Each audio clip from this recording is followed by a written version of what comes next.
항공기 사고의 75%는 사람의 실수로 인해 발생되며 그 실수는 지상에서 일어나기도 합니다. 1988년 4월 28일 알로하 243기는 하와이에서 호놀룰루를 향해 출발했습니다. 고도 8,000m에 이를 때까지도 순조로웠습니다. 그런데 갑자기 마우이 관제탑에 비상교신이 들어왔습니다. Maui Tower, Aloha 243, we're in dock for landing. Descending out of 13 and we have rapid we are pressurized, declaring an emergency. We're going to need assistance. We cannot communicate with the flight attendants. We'll need assistance for the passengers when we land. Okay, I understand you're going to need an ambulance, is that correct? Affirmative. Roger, how many do you think are injured? We have no idea. We can communicate with our flight attendants. Okay, we'll have ambulance on the way. 공항 측은 최악의 상황에 대비했습니다. 그러나 지상에 내려온 비행기는 의외의 모습이었습니다. Nearly a third of the Boeing 737 ripped off in mid-flight. An amateur photographer was at the Maui airport. 악몽 같은 비행을 마친 알로하 243기는 하와이 마우이 공항에 안착했습니다. 예고도 없이 동체중 약 6m가 순식간에 뜯겨 날아갔습니다. 기내에는 시속 160km의 바람이 불었습니다. I just can't imagine having what used to be a window seat in that airplane. In those rows, that had to be just horrific. Anything that wasn't tied down in the airplane left out that hole. So suitcases, pocketbooks, whatever you carried on, if the bin opened up, it was out. 기내에 타고 있던 95명 중 동체가 뜯길 때 날아간 승무원 클라라 밸런싱 씨는 유일한 사망자가 됐습니다. She was, if you will, sucked out through that crack because there was remnants of skin and blood on the edges of the crack. 기장 로버트 슌스타이머 씨와 부기장 마델린 톰키스 씨는 영웅이 됐습니다. They had a crippled airplane over water, and it was everything about it was a worst case scenario, and they still managed to get the airplane on the ground. It was a phenomenal piece of airmanship, but I don't think any of us in the industry believed that it could happen. 베리 트로터 씨는 당시 담당 조사관이었습니다. We have to find out why did this roof come off? There's a lot of other 737s out there flying, and we have to get to the bottom of the cause of the separation.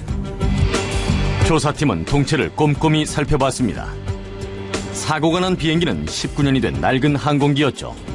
그동안 세계에서 두 번째로 많은 8만 9천회 이상의 비행을 맡았던 여객기였습니다. 기내의 압력이 변할 때마다 동체는 팽창과 수축을 반복합니다. 관리가 부실하면 균열이 생기고 피로 파괴로 이어질 수 있죠. 피로 파괴와 더불어 부식도 한 몫을 냈습니다. 비행기는 항상 바닷물 위를 지나는데 소금은 금속의 부식을 일으키죠. We found a lot of cracking along the rivets, and we also found that they had sandpapered any area that they saw corrosion bubbling up, and then they used a can of paint of the right color to paint back over it. NTSB 조사팀은 정비에 문제가 있었다는 사실을 찾아냈습니다. 그런데 균열의 상태를 보고 더욱 심각한 문제가 있다는 걸 알 수 있었죠. 겹이음을 이용해 동체를 만드는 공법으로 인한 결함이 바로 네 번째 원인이었습니다. Lap joint is created when one big piece of the aluminum fuselage skin overlaps a second piece. It's held together by the epoxy in the scrim cloth and by these rivets. 보잉사는 겹이음에 사용된 에폭시가 문제라는 걸 알아냈습니다. 그들은 사고가 일어나기 6개월 전에 이 사실을 알로하 항공사에 알렸지만 아무런 조치도 이루어지지 않았습니다. 알로하 243기의 접착 부분은 완전히 떨어졌습니다. You can see where the epoxy has disbonded and the scrim cloth now is separated from the underlying skin. 접착제가 제 기능을 발휘하지 못하면 리벳에 가해지는 하중이 커집니다. 하중 증가는 금속에 작용하는 응력을 증가시키고 결국 피로 파괴를 유발하죠. 동체의 구조에서도 응력에 취약한 결함이 있었습니다. 리벳 머리가 들어가려면 구멍의 입구 부분을 넓혀야 합니다. 이때 아래쪽에 생기는 미세한 주름은 재료를 균열에 취약하게 만들죠. 눈에 띄지 않고 숨어있는 균열도 있습니다. 비행이 반복되면서 균열이 길어지다가 결국 금이 서로 합쳐지기도 하죠.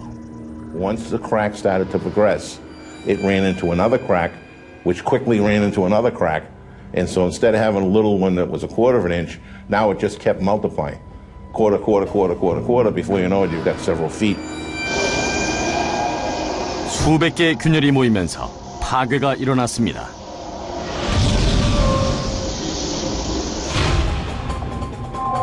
이 사고는 다지점 파손이라고 불리는 현상에 의한 것입니다. 다지점 파손에 의한 사고에는 많은 사례가 있습니다. FAA는 모든 항공사에 동체 상태 조사를 강화하라고 지시했습니다.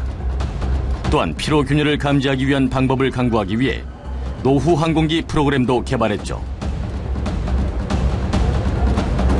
비행기를 분해하지 않고 보이지 않는 균열을 찾는 건 상당히 어려운 작업입니다. 1980년대에는 전자기를 이용한 와전유 시험이라는 방법으로 동체의 균열을 찾아냈습니다. 이 방법은 시간이 오래 걸립니다. 리벳 하나하나를 따로 확인해야 할 뿐 아니라 균열에 대한 상세한 정보를 놓치는 일도 종종 발생했죠. 하지만 개선책이 등장했습니다. 생산 공정 중에 탄소섬유 합성물의 균열을 찾아내는 기계가 사용됩니다.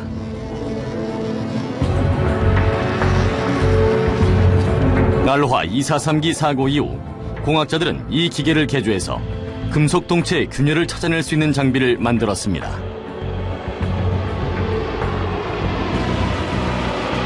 연구를 하고 해결책을 만드는 데는 7년이라는 시간이 걸렸습니다. 바로 이동식 자동 판독 장치라는 장비입니다. 이 장비를 사용하면 1분에 동체 25cm를 예전보다 훨씬 더 정확하게 검사할 수 있죠. 4개의 판독기가 움직이면서 피로 균열, 부식, 접착부 이격 등을 사전에 발견할 수 있습니다. 동체 상태를 검사해주는 최적의 장비죠. The inspection methods, the process, the tools we used changed dramatically as a result of Aloha, dramatically. 오늘날에는 알로하 243기 사고가 재현되지 않도록 이동식 자동 판독 장치를 포함한 다양한 기술이 이용되고 있습니다. And blood on the edges of the crack. 기장 로버트 슌스타이머 씨와 부기장 마델린 톰키스 씨는 영웅이 됐습니다. They had a crippled airplane over water, and it was everything about it was a worst case scenario, and they still managed to get the airplane on the ground. It was a phenomenal piece of airmanship, but I don't think any of us in the industry believed that it could happen. 베리 트로터 씨는 당시 담당 조사관이었습니다. We have to find out why did this roof come off? There's a lot of other 737s out there flying, and we have to get to the bottom of the cause of the separation. 조사팀은 동체를 꼼꼼히 살펴봤습니다. 사고가 난 비행기는 19년이 된 낡은 항공기였죠. 그동안 세계에서 두 번째로 많은 8만 9천 회 이상의 비행을 맡았던 여객기였습니다. 기내의 압력이 변할 때마다 동체는 팽창과 수축을 반복합니다. 관리가 부실하면 균열이 생기고 피로 파괴로 이어질 수 있죠. 피로 파괴와 더불어 부식도 한 몫을 냈습니다. 비행기는 항상 바닷물 위를 지나는데 소금은 금속의 부식을 일으키죠. We found a lot of cracking along the rivets, and we also found that they had sandpapered any area that they saw corrosion bubbling up. And then they used a can of paint of the right color to paint back over it. NTSB 조사팀은 정비에 문제가 있었다는 사실을 찾아냈습니다. 그런데 균열의 상태를 보고 더욱 심각한 문제가 있다는 걸 알 수 있었죠. 겹이음을 이용해 동체를 만드는 공법으로 인한 결함이 바로 네 번째 원인이었습니다. Lap joint is created when one big piece of the aluminum fuselage skin overlaps a second piece. It's held together by the epoxy in the scrim cloth and by these rivets. 보잉사는 겹이음에 사용된 에폭시가 문제라는 걸 알아냈습니다. 그들은 사고가 일어나기 6개월 전에 이 사실을 알로하 항공사에 알렸지만 아무런 조치도 이루어지지 않았습니다. 알로하 243기의 접착 부분은 항공기 사고의 75%는 사람의 실수로 인해 발생되며 그 실수는 지상에서 일어나기도 합니다. 1988년 4월 28일 알로하 243기는 하와이에서 호놀룰루를 향해 출발했습니다. 고도 8,000m에 이를 때까지도 순조로웠습니다. 그런데 갑자기 마우이 관제탑에 비상교신이 들어왔습니다. Maui Tower, Aloha 243, we're in dock for landing. Descending out of 13 and we have rapid descent. We are pressurized, declaring an emergency. We're going to need assistance. We cannot communicate with the flight attendants. We'll need assistance for the passengers when we land. Okay, I understand you're going to need an ambulance, is that correct? Affirmative. Roger, how many do you think are injured? We have no idea. We can communicate with our flight attendants. Okay, we'll have ambulance on the way. 공항 측은 최악의 상황에 대비했습니다. 완전히 떨어졌습니다. You can see where the epoxy has disbonded and the scrim cloth now is separated from the underlying skin. 접착제가 제 기능을 발휘하지 못하면 리벳에 가해지는 하중이 커집니다. 하중 증가는 금속에 작용하는 응력을 증가시키고 결국 피로 파괴를 유발하죠.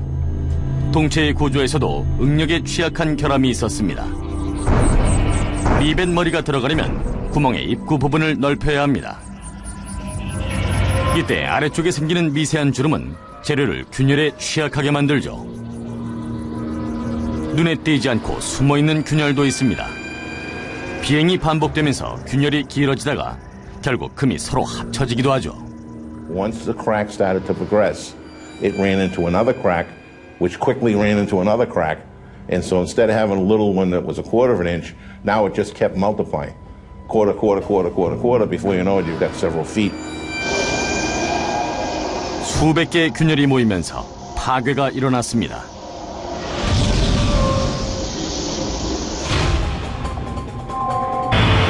그러나 지상에 내려온 비행기는 의외의 모습이었습니다. Nearly a third of the Boeing 737 ripped off in mid-flight. An amateur photographer was at the Maui airport. 악몽 같은 비행을 마친 알로하 243기는 하와이 마우이 공항에 안착했습니다. 예고도 없이 동체 중 약 6m가 순식간에 뜯겨 날아갔습니다. 기내에는 시속 160km의 바람이 불었습니다. I just can't imagine having what used to be a window seat in that airplane. In those rows, that had to be just horrific. Anything that wasn't tied down in the airplane left out that hole. So suitcases, pocketbooks, whatever you carried on, if the bin opened up, it was out. 기내에 타고 있던 95명 중 동체가 뜯길 때 날아간 승무원 클라라 벨렌싱 씨는 유일한 사망자가 됐습니다. She was, if you will, sucked out through that crack because there was remnants of skin